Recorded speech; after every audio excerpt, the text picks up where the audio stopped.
Hey guys, what's up? Welcome back to another video of our channel.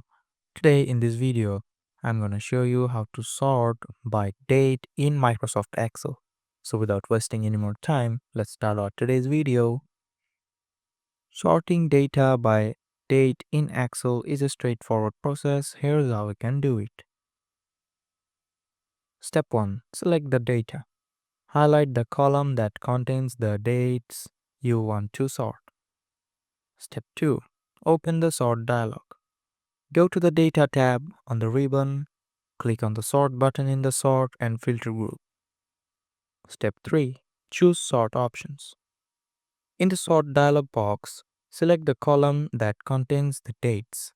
Choose Sort on Cell Values.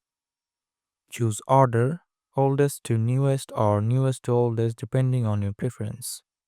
At last, apply the sort. Click OK to apply the sort. So that's it guys, hope you liked this video. If you found this video helpful, don't forget to hit the like button and subscribe to our channel. Till then, bye bye.